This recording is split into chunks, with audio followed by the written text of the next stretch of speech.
السلام علیکم ورحمۃ اللہ وبرکاتہ۔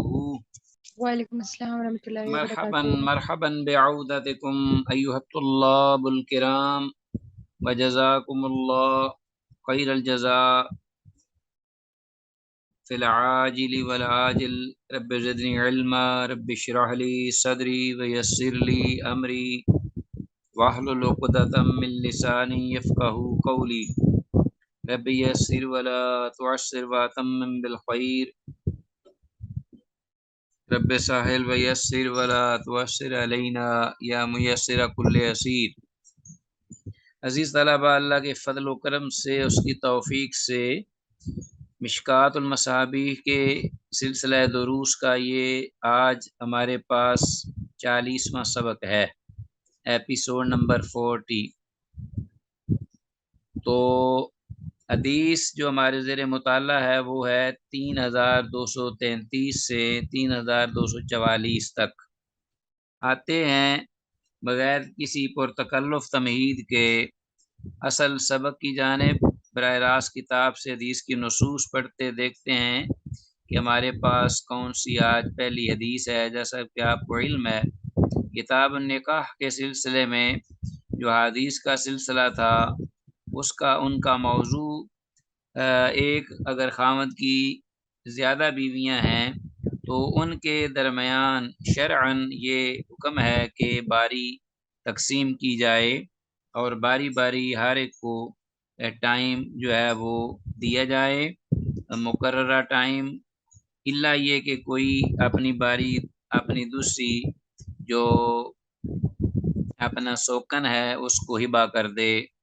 ساتھی کے لیے وقف کر دے، تو وہ اس میں ثواب بھی ہے، اجر بھی ہے۔ تو بہرحال یہ شریعت کی روشنی میں ہی ہوگا، اللہ شریعت طاہرہ کی حدود و قیود میں، اللہ اس کے رسول صلی اللہ علیہ وسلم کے حکم کے مطابق۔ تو ہمارے پاس آج اس سلسلے میں جو پہلی حدیث ہے، جیسا کہ آپ کے سامنے میں آپ کے ساتھ وہ حدیث شیئر کرتا ہوں، یہ ہے ہمارے پاس ابو قلابہ رضی اللہ تعالیٰ عنہ۔ ابو قلابہ سے یہ روایت ہے، وہ انس بن مالک رضی اللہ تعالیٰ عنہ سے روایت کرتے ہیں۔ انس بن مالک رضی اللہ عنہ قال، حضرت انس رضی اللہ عنہ از خود کہتے ہیں، یہ ان کا اثر ہے، من السنت، کہ یہ سنت میں سے ہے، یہ مسنون طریقہ ہے، سنت میں سے ہے یہ، اذا تزوج الرجل البکر علی الثیب، کہ جب نکاح کرے آدمی کنواری کے ساتھ، علی الثیب، ہاں جی، کسی شوہر دیدہ عورت کے ہوتے ہوئے، علی الثیب، ہاں جی، کہ جب آدمی متعلقہ یا بیوہ کے ہوتے ہوئے کسی کنواری سے شادی کرے، ٹھیک ہے جی، تو پھر کیا کرے، اقام عندہا سبعا، تو اس کے پاس وہ 7 دن گزارے گا، پہلے 7 دن نکاح سے لے کر، وقاسمہ، اور پھر ہاں جی باری تقسیم کرے گا، ٹھیک ہو گیا جی۔ وَإِذَا تَزَوَّجَ الثَّيِّبَ، اور اگر یا جب آدمی جو ہے وہ نکاح کرے کسی شوہر دیدہ یعنی بیوہ یا متعلقہ خاتون سے، کا کام آئندہ ثلاثاً، تو اس کے پاس وہ ایک قیام کرے گا، ٹھہرے گا 3 دن نکاح سے لے کر، ثم قسمہ، پھر وہ باری بنا دے گا یا تقسیم کرے گا، پھر باری پہ آئے گا۔ قال ابو قلابہ، ابو قلابہ جو راوی ہیں وہ کہتے ہیں کہ ولو شئت لقلت، اگر میں چاہوں تو یہ میں کہہ سکتا ہوں کہ ان انسن، کہ بے شک انس رضی اللہ عنہ نے رفعہ الی النبی صلی اللہ علیہ وسلم، کہ اس کو حدیث کو مرفوع بیان کیا ہے اللہ کے نبی صلی اللہ علیہ وسلم سے۔ تو ظاہر ہے ویسے بھی صحابی کا جو قول ہوتا ہے اس طرح کا، وہ مرفوع کے ہی حکم میں ہوتا ہے۔ متفق علیہ، یہ حدیث متفق علیہ ہے۔ تو حدیث میں مذکور لفظ جی البکرو سے مراد کنواری، ٹھیک ہو گیا جی، ہاں جی، کنواری خاتون ہے، کنواری ہے، ٹھیک ہے۔ اور حدیث سے یہ بھی معلوم ہوا کہ کنواری کے پاس 7 دن اور شوہر دیدہ کے ہاں بیوہ یا متعلقہ ہے اس کے ساتھ اگر نکاح کیا ہے تو اس کے ہاں 3 دن ٹھہرنا سنت ہے، یعنی یہ اس وقت ہو جب اس کے پاس 2 بیویاں ہیں۔ اگر کنواری سے کرتا ہے تو 7 دن ٹھہرے پھر باری پہ آ جائے، اور اگر کسی بیوہ یا متعلقہ سے نکاح کرتا ہے تو اس کے ساتھ 3 دن ٹھہرے پھر دونوں میں باریوں پہ آ جائے، ٹھیک ہے۔ دونوں بیویوں کے پاس باری باری ایک ایک روز پھر اس کے بعد رہا کرے، اہل حدیث علماء کا یہی قول ہے۔ اور حدیث میں صحابی کا یہ الفاظ کہنا من السنت اہل علم کے نزدیک یہ مرفوع کے حکم میں ہے۔ یہ بات کلیئر ہو گئی، جیسا کہ خود ابو قلابہ جو ہیں وہ کہہ رہے ہیں یہ بات کہ انس رضی اللہ عنہ نے گویا یہ مرفوع ہی حدیث بیان کی ہے۔ وعن ابی بکر بن ابی عبد الرحمن، اگلی حدیث ہے ابو بکر بن عبد الرحمن سے رحمہ اللہ،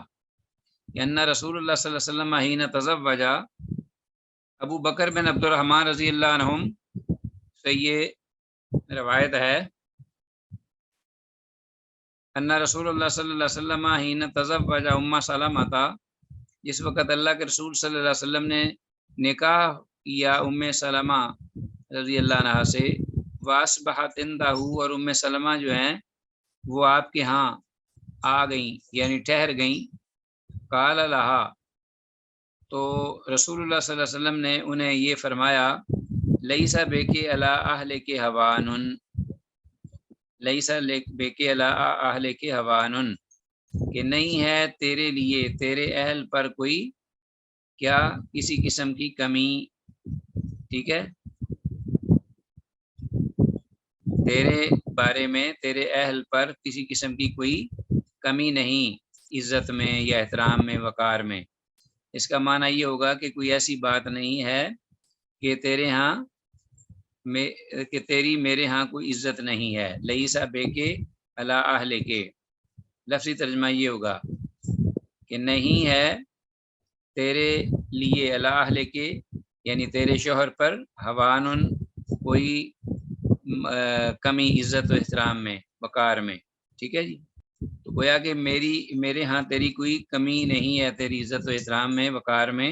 ان شئت سبعت عندک، اگر تو چاہے تو میں تیرے ہاں 7 دن ٹھہرتا ہوں، وسبعت عندہن، اور پھر اسی طرح 7 دن پھر دیگر جو ازواج مطہرات ہیں ان کے پاس ٹھہروں گا، وَإِن شئت ثلثت عندک، اور اگر تو چاہتی ہے تو تیرے ہاں میں 3 دن ٹھہرتا ہوں، وَدُرْتُ، اور پھر میں اپنا بقیہ جو ازواج مطہرات ہیں ان کے پاس جاؤں گا، دورہ کروں گا، ٹھیک ہے۔ وَدُرْتُ قالت، تو یہ سن کر وہ کہنے لگیں ام سلمہ رضی اللہ عنہا، ثلث، کہ آپ 3 دن میرے پاس ٹھہر جائیے، وفی روایت، اور ایک روایت میں یہ الفاظ ہیں کہ انہو قال لہا، کہ اللہ کے رسول صلی اللہ علیہ وسلم نے انہیں یہ فرمایا کہ للبکر سبعن، کہ جو کنواری ہے اس کے لیے شوہر پر ہے کہ اس کے پاس 7 دن ٹھہرے، وللثیب ثلاث،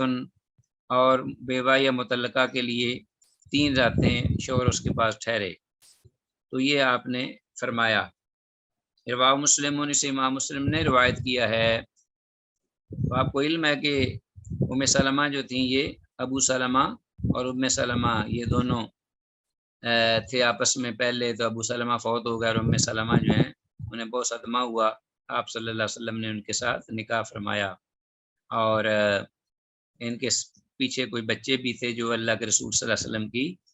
زیر تربیت آ گئے تھے۔ واقعہ ان کا مشہور ہے، انشاءاللہ اپنے وقت پہ آئے گا اور اس کو ہم ڈسکس کریں گے۔ تو حدیث میں الفاظ للبکر سبعن وللثیب ثلاث کا ترجمہ انڈر لائن کر لیجئے کہ کنواری کے لیے 7 راتیں ہیں جبکہ بیوہ مطلقہ کے لیے 3 راتیں ہیں، شوہر ان کے ساتھ جب نکاح کرے تو۔ اچھا جی، آگے ہے اس کے بعد پھر جیسا کہ گزشتہ حدیث میں یہ ذکر ہوا ہے اور علماء اہل حدیث کا موقف کہ اس کے بعد وہ ایک ایک دن کی دونوں میں باری لگائے گا شوہر جو ہے، اور یہ سنت ہے جیسا کہ رسول اللہ صلی اللہ علیہ وسلم نے فرمایا۔ دوسری فصل الفضل الثانی اس باب میں،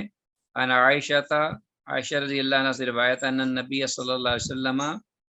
کہ یقیناً بے شک اللہ کے نبی صلی اللہ علیہ وسلم یقسم بین نسائہ اپنی ساری عورتوں کے درمیان باری تقسیم فرماتے، فیعدل اور آپ عدل فرمایا کرتے، انصاف پوری طرح مکمل طور پہ، ویقول اور فرماتے اللہم ھذا قاسمی فیما املک، اے اللہ یہ تو میری تقسیم ہے اس بارے میں جو میں مالک ہوں، جس بارے میں میرا اختیار ہے، ولا تلمنی فیما تملک ولا املک، تو اے اللہ مجھے مواخذہ نہ کرنا اس چیز میں فیما تملک جس میں تیرا اختیار ہے، ولا املک اور اس میں میں اختیار نہیں رکھتا۔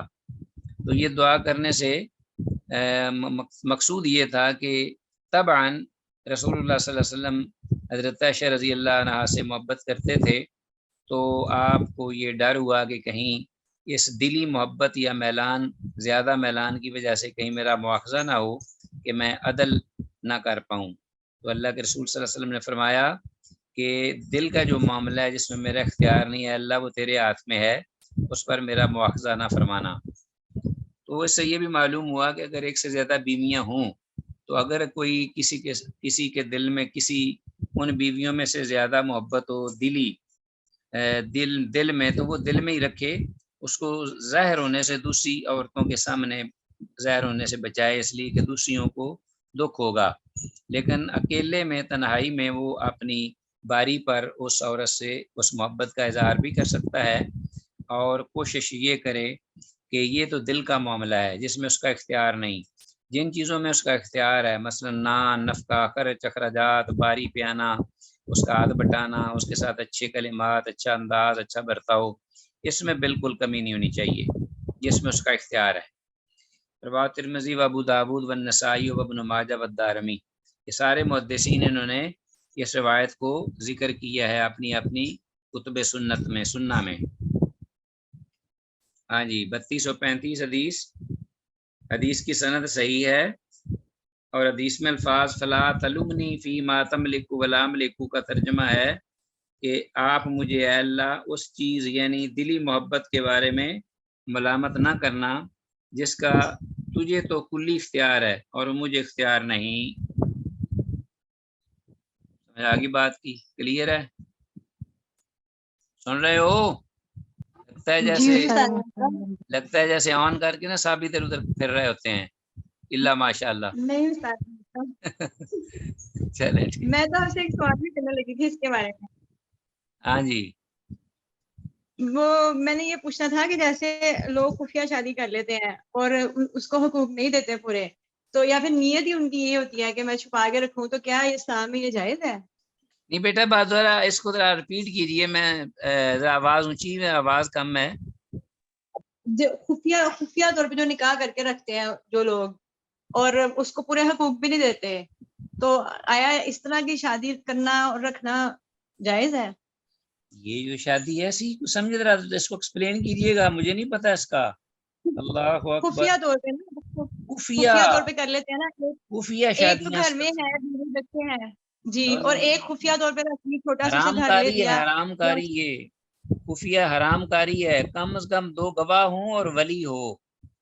ولی اپنا کوئی باپ یا باپ نہ ہو کوئی چچا یا بھائی یہ بن سکتا ہے، اور وہ اور کم از کم 2 گواہ ہوں، استاد زیادہ نہ محترم ہو، گواہوں میں ہی ہوئی ہو، ولی بھی ہو اس کا، عورت لڑکی کا، اس کا لیکن حق ویسے مہر مرد ہو۔ جو ہے ان سے پورے حقوق نہ دے اس کو، یعنی کہ نہ اس کے ساتھ رہے، تو جیسے آج کل لوگوں نے رواج بنایا ہوا ہے، اس کے بارے میں پوچھ رہی جو تھی۔ اگر تو مرد جان بوجھ کے کر رہا ہے، اگر تو کوئی شرعی عذر ہے، جیسے لوگ باہر چلے جاتے ہیں اور آنا مشکل ہوتا ہے ان کے لیے، یا ایسا کوئی ہو جاتا ہے معاملہ، اس میں تو معاملہ نہیں ایسا کہ عورت مطالبہ کرے، لیکن اگر عورت کو یہ پتہ چل جائے کلیئر کہ یہ جان بوجھ کے کر رہا ہے اور مجھ سے بچتا ہے، میرے پاس نہیں رہتا، مجھے میرے حقوق نہیں دیتا، تو عورت فوراً آواز اٹھا کے اپنا نکاح فسخ کرا سکتی ہے۔ دیکھیے بات یہ ہے کہ جو نانو نفقہ ہے یہ تو اس کو دینا ہر چیز اس کو دینی پڑے گی، کوئی چیز بھی میرے ذہن میں ایسی نہیں کہ جو مرد کو نہ دینی پڑے گھر کو چلانے کے لیے،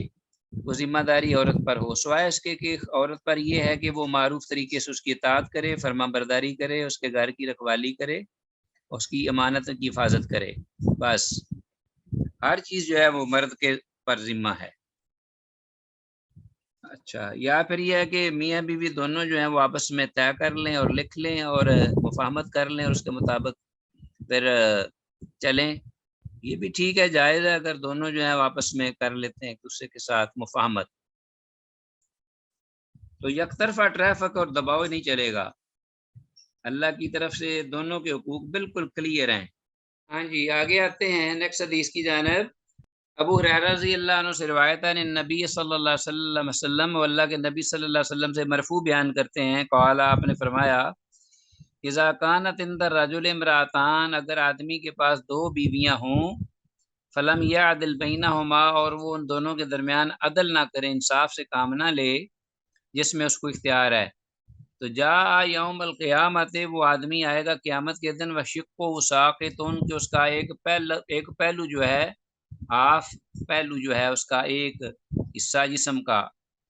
یعنی ایک نصف داڑھ جو ہے، آدھا جسم کا حصہ جو ہے وہ مفلوج ہوگا، وشقہ ساقطن، فالج زدہ ہوگا، والعیاذ باللہ۔ تو جس طرح کے دونوں گویا کہ اگر وہ دونوں میں انصاف کرتا تو پورا جسم مکمل اس کا سالم ہوتا، تو گویا کہ اس نے ایک کو عدل انصاف سے کام نہیں کیا، لیا نہ اس کو حقوق دیے، تو اس کا اتنا اس حساب سے حصہ جو ہے وہ مفلوج ہو جائے گا قیامت کے دن۔ یہ حدیث ہے 3236۔ اس حدیث کی سند بہرحال ضعیف ہے کہ سند میں قتادہ، مدلس اور انن، اور حدیث اعضاء کا ایک شاہد بھی ضعیف ہے، تو بہرحال حدیث سند کے اعتبار سے یہ ضعیف ہے، واللہ عالم۔ آگے آتے ہیں، لیکن نہ انصاف نہ کرنا، قیامت کے دن اس کا حساب تو دینا پڑے گا، جو بے انصاف ہیں وہ ظالم ہیں، اور ظلم جو ہے آپ کو علم ہے کہ اس کی کتنی وعید ہے شریعت میں، جو کسی کو حق نہ دے تو اس کو حق قیامت کے دن اس کو دینا پڑے گا، اس کا ادا کرنا پڑے گا۔ حدیث ہمارے پاس ہے عطا سے، عطا رحمہ اللہ بیان کرتے ہیں، قال حضرنا مع ابن عباس، کہتے ہیں کہ ہم حاضر ہوئے عبداللہ بن عباس رضی اللہ عنہ کے ساتھ، حضرنا مع ابن عباس جنازۃ میمونہ رضی اللہ عنہ بصرفہ، ام المومنین حضرت میمونہ رضی اللہ عنہ کے جنازے میں، صرف مقام پر، بصرفہ، کیونکہ میمونہ آپ کی خالہ تھی نا عبداللہ بن عباس رضی اللہ عنہما کی، تو وہ اپنی خالہ کے جنازے میں تھے۔ یہ عطا کہتے ہیں کہ ہم ان کے ساتھ، اپنے استاذ محترم کے ساتھ، ہم ان کی خالہ میمونہ رضی اللہ عنہ کے جنازے میں صرف مقام پر شریک ہوئے۔ وقالا، تو انہوں نے کہا، حاضی زوجات رسول اللہ، ہاں جی، عبداللہ بن عباس رضی اللہ عنہما نے فرمایا کہ یہ اللہ کے رسول صلی اللہ علیہ وسلم کی زوجہ محترمہ ہیں، فَإِذَا رَفَعْتُمْ نَعْشَهَا، تو جب تم اس کا جسد اٹھاؤ، یعنی جب تم اس کو اٹھاؤ دفن کے لیے چارپائی پر، فَلَا تُزَعْزِعُوهَا، تو نہ جھٹکنا اس کے جسم کو، یعنی جھٹکے نہ مارنا اس کو، فَلَا تُزَعْزِعُوهَا، جیسے بعض لوگ نا چارپائی اٹھاتے ہیں اور وہ جنازہ لے کے جا رہے ہوتے ہیں تو وہ بڑا اچھل کے چلتے ہیں اور تیز تیز، اور چارپائی کو بھی اوپر نیچے، آرام سے، ادب سے، احترام سے، وقار سے کہہ رہے تھے، اللہ کے رسول کی یعنی اہل ایمان کی ماں تھی۔ فلا تزلزلوها، اور نہ چلتے وقت انہیں جھٹکے دینا، فلا تزلزلوها، نہ ہلانا اس کو زیادہ چلتے ہوئے، ورفقوا بها، بلکہ اور ان کے ساتھ آہستگی اور نرمی سے چلنا، ورفقوا بها، فإنه كان عند رسول اللہ، کہ بے شک شان یہ ہے کہ کان عند رسول اللہ 9 نسوۃ، کہ اللہ کے رسول صلی اللہ علیہ وسلم کے پاس 9 ایک وقت میں ازواج مطہرات امہات المومنین رضی اللہ عنہن تھیں، کان یقسم منہن ل8، تو آپ صلی اللہ علیہ وسلم تقسیم فرماتے تھے ان کے پاس جانے کے بارے میں، ان میں سے 8 کی باریاں جو ہیں وہ تقسیم فرماتے، ولا یقسم لواحدۃ، اور ایک ان میں سے جو تھی ان کی باری تقسیم نہیں کرتے تھے۔ قال عطا جو ہے راوی تابعی جلیل القدر، وہ رحمہ اللہ فرماتے ہیں کہ اللہ تی کان رسول اللہ صلی اللہ علیہ وسلم لا یقسم لہا، کہ اللہ کے رسول صلی اللہ علیہ وسلم اپنی ازواج مطہرات میں سے جس کی باری تقسیم نہیں کرتے تھے، بالاغنا ہمیں یہ خبر پہنچی کہ انہا صفیہ، تو کہ وہ صفیہ ہیں، جو کہ ایک یہودی سردار کی بیٹی تھی، تو یہ صفیہ ہیں جن کی آپ نے باری تقسیم نہیں کی تھی، یعنی ان کے پاس آپ باری کے مطابق نہیں جاتے تھے۔ وکانت آخرہن موتاً، اور سب سے آخر میں وہ فوت ہوئیں جتنی بھی ازواج مطہرات تھیں، ماتت بالمدینہ، اور ان کی وفات جو ہے وہ مدینہ منورہ میں ہوئی تھی۔ متفق علیہ، یہ حدیث تو یہاں تک متفق علیہ ہے، لیکن وقال رزین، امام رزین فرماتے ہیں، قال غیر عطا، کہ عطا رحمہ اللہ کے علاوہ دیگر اہل علم نے یہ کہا ہے کہ ہیہ سودا، تو وہ صفیہ نہیں تھیں بلکہ ام المومنین سیدہ سودا رضی اللہ عنہا تھیں۔ واہ اصح، اور یہ سب سے زیادہ درست صحیح بات یہی ہے کہ یہ سودا تھیں جن کی آپ نے باری، جس کا پہلے اس کے بارے میں گزر بھی چکا ہے ذکر۔ واہ اصح، اور یہ صحیح درست بات ہے سب سے زیادہ۔ وہابت یومہا، کہ جنہوں نے اپنا دن جو ہے یا باری کا دن ہبہ کر دیا تھا لعائشہ، عائشہ رضی اللہ عنہا کے لیے۔ حین اراد رسول اللہ صلی اللہ علیہ وسلم طلاقہا، جس وقت اللہ کے رسول صلی اللہ علیہ وسلم نے انہیں آزاد کرنے کا ارادہ کر لیا۔ وقالت لہو، تو یہ حضرت سودا رضی اللہ عنہا کہنے لگیں اللہ کے رسول صلی اللہ علیہ وسلم کو، ہم سکنی، مجھے اپنے پاس ٹھہرا لیجئے، رکھ لیجئے، مجھے نہ چھوڑیے۔ قد وہبت یومی لعائشہ، تحقیق میں ہبہ کر دیتی ہوں اپنا یہ دن عائشہ رضی اللہ عنہا کے لیے۔ لعلی ان اکون من نسائک فی الجنہ، کہ شاید کہ میں ہو جاؤں ان اکون من نسائک، آپ کی ازواج مطہرات میں سے، فی الجنت، جنت میں، تو آپ مجھے چھوڑیے نہ، کا شاید اللہ مجھے یہ سعادت دے دے کہ میں جنت میں آپ کے ساتھ رفیق بن جاؤں، آپ کی ازواج مطہرات میں سے اٹھوں یا ہو جاؤں، تو میں آپ کی اپنی باری جو ہے وہ عائشہ رضی اللہ عنہ کو دے دیتی ہوں۔ تو یہ صحیح بات تھی۔ اوپر جو بات صفیہ والی ہے وہ عطا جو تھے انہیں غلطی لگی ہے، تو بعد میں امام رزین کی بات جو ہے یہ صحیح ہے۔ حدیث کے الفاظ فلا تزعزعوها کا ترجمہ انڈر لائن کیجئے، تو انہیں جھٹکے نہ دینا چلتے ہوئے۔ ٹھیک ہو گیا جی، باقی بات کلیئر ہے۔ آگے چلتے ہیں حدیث نمبر 3238۔ ہاں جی، یہ نئے باب میں ہم داخل ہو گئے ہیں، اور وہ باب جس کا عنوان ہے باب عشرت النساء وما لکل واحدۃ من الحقوق، بیویوں کے ساتھ زندگی گزارنا اور ان میں سے ہر ایک کے حقوق جو کہ واجبات ہیں خامد پر، ٹھیک ہے، عورت کے حقوق، بیوی کے حقوق، سبحان اللہ۔ اور اسی طرح ضمن میں جو حدیث ہے اس میں خامد کے حقوق جو کہ عورت کے ذمے ہیں ان کا بھی تذکرہ ہے۔ قرآن مجید میں دونوں کے حقوق کتاب و سنت میں موجود ہیں۔ فَلَهُنَّ مِثْلُ الَّذِي عَلَيْهِنَّ بِالْمَعْرُوفِ، تو اس سلسلے میں الفصل الاول، پہلی فصل ہے، اس میں جو ہمارے پاس حدیث آئی ہے وہ ہے ابو ہریرہ رضی اللہ عنہ سے، قال قال رسول اللہ صلی اللہ علیہ وسلم، کہ اللہ کے رسول صلی اللہ علیہ وسلم نے فرمایا، دیکھو جی ذرا، استوصوا بالنساء خیرا، کہ عورتوں کے ساتھ بہتری اور بھلائی سے پیش آؤ۔ ہاں جی، خیر و بھلائی کے ساتھ، بہتری کے ساتھ عورتوں کے ساتھ سلوک کرو، خیر کا، بہتری کا، استوصوا بالنساء خیرا۔ یہ الفاظ جو ہیں نا اللہ کے رسول صلی اللہ علیہ وسلم کے ہیں عورتوں کے حقوق کے بارے میں، ان کو آپ سب یاد کر لیں۔ فَإِنَّهُنَّ خُلِقْنَ مِن ضِلَعٍ، اس لیے کہ بے شک یہ عورتیں، صنف نازک عورتیں، اللہ کی مخلوق، خلقنا پیدا کی گئی ہیں، من ضلع، ہاں جی پسلی سے. وَإِنَّ أَعْوَجَ شَيْءٍ فِي الضِّلَاعِ اور پسلی میں سب سے زیادہ ٹیڑھی جگہ، وَإِنَّ أَعْوَجَ شَيْءٍ سب سے ٹیڑھی چیز فی الضِّلَاعِ پسلی میں اعلیٰ اس کا اوپر کا حصہ ہوتا ہے، بالائی حصہ. فَإِنْ ذَهَبَتْ تُقِيمُهُ كَسَرْتَهُ اور اگر تو چاہے کہ تو اس کو سیدھا کرے تو سیدھا کرتے کرتے کسرتہ تو اس کو توڑ بیٹھے گا. ظاہر ہے پسلی کو جب سیدھا کو کرے گا تو سیدھی تو نہیں ہوگی. اللہ نے اس پسلی کو بنایا ہی ٹیڑھا رکھنے کے لیے ہے، اور ٹیڑھا رکھنے میں ہی اس کا کام ہے اور اس کا فائدہ ہے. وَإِن تَرَكْتَهُ اور اگر تو اس کو چھوڑ دے گا لم یزل اعوجا تو وہ ہمیشہ ٹیڑھی ہی رہے گی. فاستوصوا بالنساء تو عورتوں کے ساتھ بلائی اور بہتری سے پیش آؤ یا ان کی بلائی اور بہتری کا خیال رکھو. متفق علیہ، یہ متفق علیہ حدیث ہے. تو حدیث میں الفاظ فاستوصوا بالنساء خیرا کہ پس تم عورتوں کے ساتھ خیر و برکت سے پیش آؤ،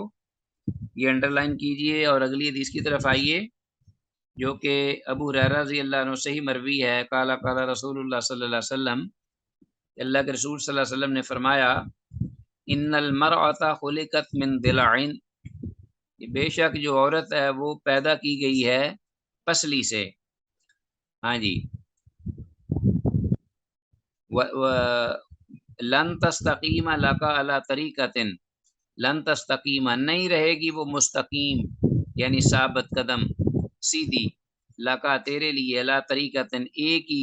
طرز زندگی پر، طرز عمل پر، ایک ہی طرح کا طرز عمل وہ تیرے ساتھ پوری زندگی نہیں کر سکتی. لن تستقیم لک علی طریقۃ فإن استمتعت بها تو اگر تو اس سے فائدہ اٹھائے گا، فإذا استمتعت ہاں جی پس اگر فإن استمتعت تو اگر تو تم فائدہ اٹھانا چاہتے ہو بہا اس سے، تو استمتعت بہا تو اس سے آپ اسی حالت میں فائدہ اٹھاؤ گے. و بہا عوجن کہ اس میں وہ ٹیڑھا پن جو وہ رہے گا. و بہا عوجن اگر تم اس سے فائدہ اٹھاؤ گے تو اس میں وہ ٹیڑھا پن رہے گا، اس لیے کہ پسلی کو سیدھا کرنا نقصان ہے، پسلی ٹوٹ جائے گی. اور پھر یہ ہے کہ جو پسلی پورے جسم اور پیٹ کی حفاظت کرتی ہے اور جسم کو سیدھا رکھتی ہے تو وہ معاملہ اس کا جو ہے اس کے اندر صلاحیت ختم ہو جائے گی. تو یہ اشارہ ہے اس طرح میں کہ پسلی سے ہی پیدا کیا گیا ہے اور پسلی کی طرح اس کی طبع اور مزاج رکھا گیا ہے. تو اس کو ٹیڑھا رہتے ہوئے اس سے فائدہ اٹھاؤ بھائی، اس کو سیدھا نہ کرنا، تھوڑے سے سیدھا کرنے کی کوشش نہ کرو، ٹوٹ جائے گی اور آپ کا گھر اجڑ جائے گا، ویران ہو جائے گا، برباد ہو جائے گا. استمتعت بہا تو تم اس سے فائدہ اٹھاؤ بہا وجن اس حال میں، بہا وجن کہ ان میں اس میں وہ ٹیڑھ پن رہے گا. وَإِنْ ذَهَبَتْ تُقِيمُهَا اور اگر تم چاہو گے کہ ہم اس کو سیدھا کریں، سیدھا کر کے اس پسلی کو اس سے کام لیں، کسرتا تو اس کو اس سے بھی جائے گا، یعنی توڑ دے گا، تو اس کو توڑ بیٹھے گا. وَقَسْرُهَا طَلَاقُهَا اور اس کا توڑنا جو ہے اس گھر والی عورت کا توڑنا، طلاق ہوا اصل میں اس کو طلاق دے دینا ہے، یعنی اس کو چھوڑ دینا ہے، وہ پھر تیرے قابو سے باہر اور تیرے اختیار سے نکل جائے گی. اللہ اکبر، اللہ سب کو اپنے حفظ و امان میں رکھے، سلامت رکھے. تو رواہ مسلم، امام مسلم نے اس کو روایت کیا ہے. حدیث میں لفظ اعوج ان کا مطلب ٹیڑھا پن. تو حضرت اما حوا رضی اللہ عنہ سیدنا آدم علیہ السلام کی پسلی سے پیدا ہوئیں تو عورت کی اصل ٹیڑھی پسلی ہوئی، اور پسلی کا بالکل سیدھا ہونا ممکن نہیں ہے. ٹھیک ہے، بالکل سیدھا ہونا. آگے آتے ہیں اگلی حدیث کی طرف جو کہ ابو ہریرہ رضی اللہ عنہ سے ہی روایت مروی ہے. قال قال رسول اللہ صلی اللہ علیہ وسلم لا یفرق مومن مومنتن،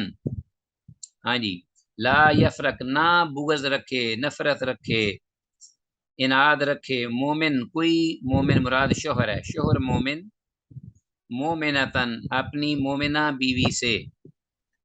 حسد، رشک، رقابت اس قسم کا دل میں کوئی بغض وغیرہ نہ رکھے، کینہ نہ رکھے.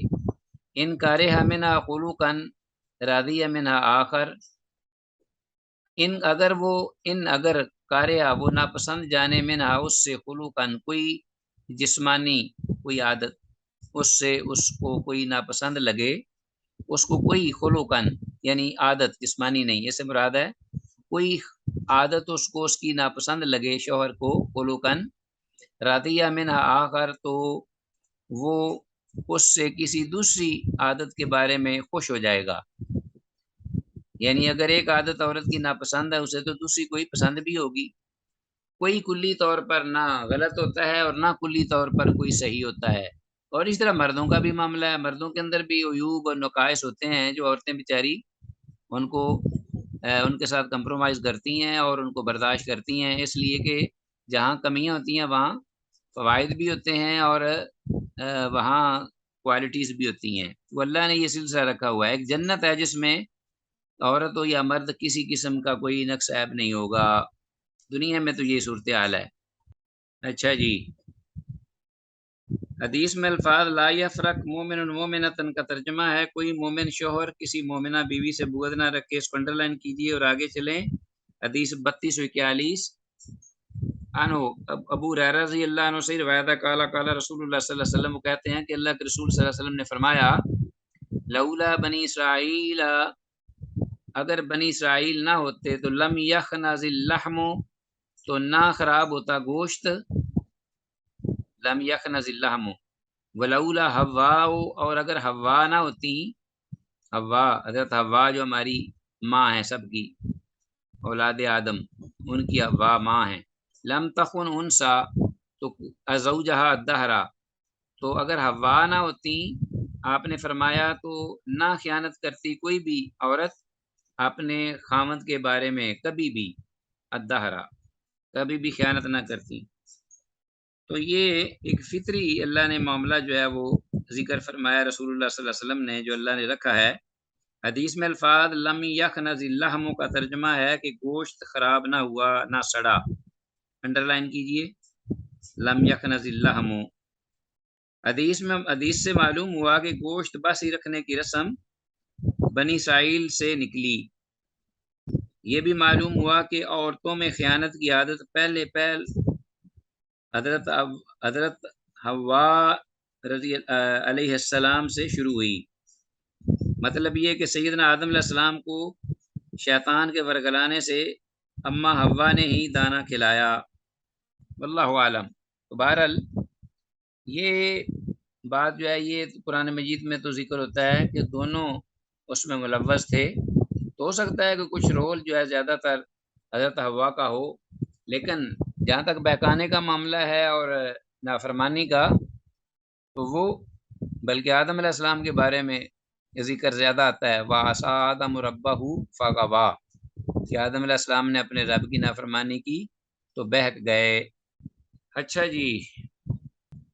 آگے ہے ہمارے پاس حدیث 3242 3242. عبداللہ بن زمع رضی اللہ عنہ سے یہ روایت مروی ہے، بڑی معروف حدیث ہے. قال قال رسول اللہ، کہتے ہیں کہ اللہ کے رسول صلی اللہ علیہ وسلم نے فرمایا لا یجلد احدکم امرأتہ جلد العبد، کہ نہ مارے کوئی تم میں سے اپنی عورت کو غلام کی طرح مارنا، جلد العبد، ٹھیک ہے. ثم یجامعها فی آخر الیوم، پھر وہ اس سے ہم بستری بھی کرتا ہے دن کے آخری حصے میں. تو بڑی عجیب یہ بات ہے اور معاملہ ہے. بعض جو ہوتے ہیں نا اجڑ لوگ اور بہت ہی بے علم اور دیکھا ہے ان کا رویہ اسی طرح کا حیوانوں والا، گھروں میں فساد مچایا اور ڈنڈا پکڑ لیا اور مار مار کے اور اس طرح دھلائی کی جیسا کہ اللہ رحم کرے جیسے کوئی جانور ہیں، اور پھر ان کے ساتھ اسی طرح بعد میں وہ بیچاری جو ہے وہ کھانا پکانا، ان کی سیوا، ان کی خدمت، ان کی تواضع. پھر دن کے آخری حصے میں وہ جو حضرت خامد صاحب مارنے والے ہیں وہ بدبخت، وہ جب آتا ہے قریب تو پھر وہ اپنا حق بھی وصول کرتا ہے. تو یہ چیزیں ساری رسول اللہ صلی اللہ علیہ وسلم جو رحمت تھے اس امت کے، انہوں نے یہ بات فرمائی ہے کہ بہت ہی ایک گھٹیا سوچ اور بڑی کمینگی ہے. یہ میں اس کو انتہائی برا سمجھتا ہوں اس چیز کو، اس معاملے کو. وفی روایت ایک روایت میں یہ الفاظ ہیں یعمد احدکم کہ تم میں سے کوئی ایک جو ہے وہ ارادہ کرتا ہے، یعمد احدکم ایک روایت میں یہ الفاظ ہیں کیا فیجلد امرأتہ جلد العبد تو وہ مارنا شروع کرتا ہے اپنی بیوی کو ایسا غلام کی طرح مارنا جیسا کہ اپنا زر خرید غلام ہوتا ہے، فلعلہ یضاجعها فی آخر یومہ تو شاید کہ اس کے بعد وہ اس سے ہم بستری بھی کرے دن کے وہ اپنے اسی دن کے آخر میں اسی دن کے آخر میں وہ اسے ہم بستری بھی کرے اور دن کے اول میں اس کو مارے بھی۔ ثم وعظهم فی ضحکہم من الزرثۃ پھر اللہ کے رسول صلی اللہ علیہ وسلم نے اضافی ایک نصیحت فرمائی اپنی امت کو، یہ بات تو کہی کہ عورتوں کو مارو نہیں، بالکل یہ بہت ہی نازیبا عمل ہے۔ ثم وعظهم پھر آپ نے ان کو نصیحت فرمائی فی ضحکہم ان کے ہنسنے کے بارے میں، من الزرثۃ ہوا خارج ہونے کی وجہ سے۔ تو ہوا خارج ہونا یہ ایک بھی فطری عمل ہے، اس میں کوئی انسان کا اختیار تو ہے نہیں، بلکہ یہ ہوتا رہے تو یہ انسان کی صحت اور درست رہتی، صحیح رہتی ہے، کیونکہ فطری عمل ہے، جس طرح پیشاب ہے، پخانہ ہے، یہ ہوا ہے، اس طرح کی چیزیں۔ تو اس پر ہنسنا یہ ایک میں سمجھتا ہوں کہ بھی انتہائی بد تہذیبی ہے، وہ عورت ہو یا مرد ہو، تو انتہائی کمینگی اور اخلاق سے گری ہوئی یہ چیزیں ہیں۔ تو آپ صلی اللہ علیہ وسلم نے اس سے بھی منع کیا، نصیحت فرمائی، اس لیے کہ جو بھی شخص غذا کھاتا ہے کوئی بھی چیز ہو تو یہ ڈیفینیٹلی یہ ایک فطری عمل ہے کہ جسمانی کہ وہ غذا کھانے والا شخص جو ہے اس کی جانور ہو یا انسان ہو کوئی بھی ہو ذی روح کھانے والا تو اس کا یہ معاملہ ہوتا ہے اس کے ساتھ۔ لیکن ہنسنا فقال تو آپ نے فرمایا لما یضحک کیوں وہ ہنستا ہے احدکم تم میں سے کوئی ایک مما یفعل جو وہ خود بھی عمل کرتا ہے ایسے، یا تو کوئی دنیا کا انسان لے آؤ نا ایسا کہ جو اس سے مبرہ ہو، تو پھر دوسرا جو ہے وہ اس کے کرنے پر ہنسے بھی۔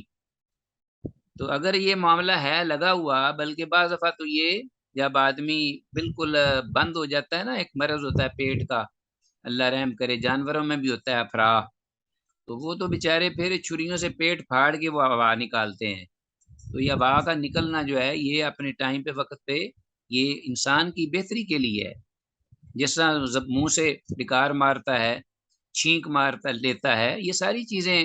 جو ہیں یہ انسان کی فطری ہیں اور اس میں اختیار بھی نہیں ہوتا، اور ایک خود بخود از خود ایک سرکل چل رہا ہے اللہ کی طرف سے۔ متفق علیہ۔ اچھا جی 3242 حدیث ہے، حدیث کے فوائد میں سے یہ بات ہے کہ ہوا کے خارج ہونے پر ہنسنا درست نہیں، آپ صلی اللہ علیہ وسلم نے اس سے منع فرمایا کہ یہ ایک فطری عمل اور غیر اختیاری ہے، ٹھیک ہے جی، شرعن اور عقلاً مناسب نہیں۔ نمبر 2 شرعن و عقلاً اخلاقی اعتبار سے بھی یہ بہت انتہائی کمینگی ہے، غیر اخلاقی کہ جس بیوی کو اپنے پاس لٹائے اس کو ایسی سخت مار مارے۔ مناسب رویہ یہ ہے کہ حتی المقدور عورت پر ہاتھ ہی نہ اٹھائے، لب و لہجہ ایسا رکھے کہ اس کو تنبیہ ہو اور وہ اس پر بات ماننے یا رک جائے، اور اگر کوئی بہت ہی سخت معاملہ آ جائے اور اس سے قصور بھی ہو جائے تو ماں زبان سے خفا ہو کر اپنے کچھ دیر ساتھ سلانا چھوڑ دے، جیسا کہ قرآن مجید نے یہ آداب سکھلائے ہیں کہ نفرت کا اظہار اس سے اس طرح کرے، ناراضگی کا، کہ اس کو اپنے سے دور کر دے، اس کو بڑا احساس ہوگا، اور اگر اس پر بھی نہ مانے تو پھر ہلکا سا ادب سکھانے کے لیے وہ مار بھی سکتا ہے۔ قرآن مجید میں وَاضْرِبُوهُنَّ کے الفاظ ہیں، لیکن وہ مار وہ نہیں ہے، یہ ادب کی ہے، اور اس میں اس کو نشان نہ پڑے اور اس کو صرف احساس دلائے کہ تم کو یہ بات کرنی چاہیے، یہ نہیں کرنی چاہیے، اگر وہ اپنی بات میں درست اور صحیح ہے تو۔ 3243 عائشہ رضی اللہ عنہ سے یہ روایت قالت وہ کہتی ہیں کنت علی ابو میں کھیلا کرتی تھی بالبنات گڑیوں کے ساتھ، عند نبی صلی اللہ علیہ وسلم اللہ کے نبی صلی اللہ علیہ وسلم کے پاس۔ اب اللہ کے رسول کا دیکھیے معاملہ اپنی ازواج مطہرات سے، عائشہ چھوٹی تھیں، پتہ ہے نا آپ کو علم ہے، 6 سال کی عمر میں یا 7 سال کی عمر میں ہوا نکاح ہوا اور 9 سال کی عمر میں رخصتی ہوئی، تو چھوٹی تھیں بالکل۔ اللہ کے رسول صلی اللہ علیہ وسلم کی گھر آئیں تو ابھی ان کی سہیلیاں اور ان کے کھلونے وغیرہ بھی ساتھ آ گئے، ان سے کھیلا کرتی تھیں بالبنات عند نبی اللہ کے نبی صلی اللہ علیہ وسلم کے پاس۔ وکان علی صواہب حضرت عائشہ رضی اللہ عنہ کہتی ہیں کہ میری سہیلیاں ہوتی تھیں صواحب، صاحبات ان کی جمع صواحب، یلعبنا جو کھیلا کرتی تھی معایا میرے ساتھ، وکان رسول اللہ صلی اللہ علیہ وسلم اذا دخلا، اور جب اللہ کے رسول صلی اللہ علیہ وسلم داخل ہوتے یعنی گھر میں آتے تشریف لاتے تو ینکمعنا منہ،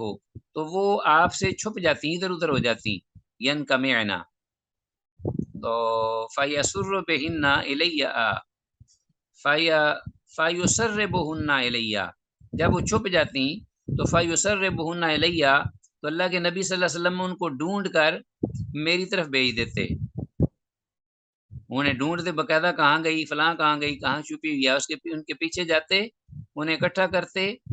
اور ان کو پھر میری طرف بھیجتے، فیل ابنا، تو پھر معیہ، فیل ابنا معیہ، تو پھر وہ میرے ساتھ کھیلنا شروع کر دیتی۔ ہاں جی، تو حدیث میں الفاظ ینکمعنا منہ کا ترجمہ ہے کہ وہ سہیلیاں آپ صلی اللہ علیہ وسلم سے چھپ جایا کرتی تھیں،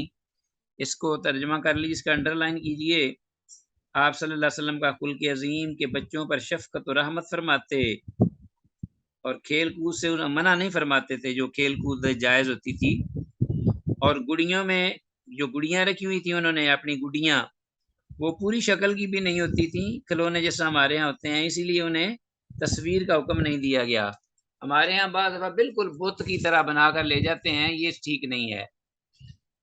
بالکل مکمل قد بھی اتنا عورت مرد کی طرح، اتنی بڑی بڑی ڈالز جو ہیں وہ ہوتی ہیں کھڑی، یہ اپنا کھلونوں کی دکانوں میں، شاپس میں، تو یہ پورے بت ہوتے ہیں، تو یہ ٹھیک نہیں ہے، ان کا نقصان بھی ہوتا ہے، گھر جب چلے جائیں یہ تصویریں وغیرہ تماثیل کہلاتے ہیں، تو شیطان ان کے اندر آ جاتے ہیں، جن، اور گھر والوں پر عصیب شروع ہو جاتا ہے، جادو ہونا، شیطانوں کا آنا، وسوسہ دینا آسان ہو جاتا ہے، اور فرشتے جو ہیں اس گھر میں داخل نہیں ہوتے جس میں تماثیل وغیرہ ہوں۔ تو گڑیا اگر ہو تو ایسی ہو کہ ایک تو وہ ظاہر نہ ہو، بالکل چھپا کر لپیٹ کر کسی برتن میں کپڑے میں لپیٹ کے چھپا کے رکھ دی جائے، اور پھر ایسی ہو کہ اس کا کوئی نہ کوئی حصہ جو ہے وہ نامکمل ہو، پورا وہ مکمل عورت نہ ہو۔ ٹھیک ہو گیا جی۔ وعن عائشہ رضی اللہ عنہ سے روایت ہے، قالت کہ وہ کہتی ہیں کہ واللہ اللہ کی قسم لقد رأیت النبی صلی اللہ علیہ وسلم، کہ میں نے دیکھا اللہ کے نبی صلی اللہ علیہ وسلم کو یقوم علی باب حجرتی، کہ آپ کھڑے ہوئے تھے، علی باب حجرتی میرے حجرہ کے دروازے پر، یعنی جو حجرہ عائشہ تھا نا مسجد نبی کے ساتھ آج بھی موجود ہے، ہاں جی، تو وہ حجرہ عائشہ رضی اللہ عنہ جو آج بھی مسجد نبی میں ہے، وہ ایک کمرے کی بس کمرہ ہی تھا، تھوڑا سا ایک کمرے سے تھوڑا سا بڑا معمولی سا، پورا گھر وہی تھا۔ تو کہتی ہیں کہ اللہ کے رسول صلی اللہ علیہ وسلم کو میں نے دیکھا کہ میرے حجرہ کے دروازے پہ کھڑے ہیں، والحبشۃ یلعبون بالحراب، اور حبشی لوگ جو تھے وہ کھیل رہے تھے، بالحراب فی المسجد، مسجد نبوی میں، حجرہ اس کے ساتھ ہی ملا ہوا تھا نا، مسجد نبوی میں کھیل رہے تھے، بالحراب چھوٹے نیزوں کے ساتھ، چھوٹے نیزوں کے ساتھ وہ نا کھیل رہے تھے، جیسا کہ وہ تربیت ہوتی ہے، جنگی تربیت، اور اس طرح کی بھاگنا اچھلنا، نیزہ ایک دوسرے پر چلانا، پھر بچنا بچانا، یہ کھیل کود تھی، حبشی جو تھے وہ کر رہے تھے۔ رسول اللہ صلی اللہ علیہ وسلم یسترونی بردائے ہی، اور اللہ کے رسول صلی اللہ علیہ وسلم مجھے چھپائے ہوئے تھے، ڈکے ہوئے تھے اپنی چادر مبارک کے ساتھ، بردائے ہی جو آپ پر تھی، لانظر الی لعبہم، تاکہ میں دیکھ سکوں ان کے کھیل کو، حبشیوں کے کھیل کو،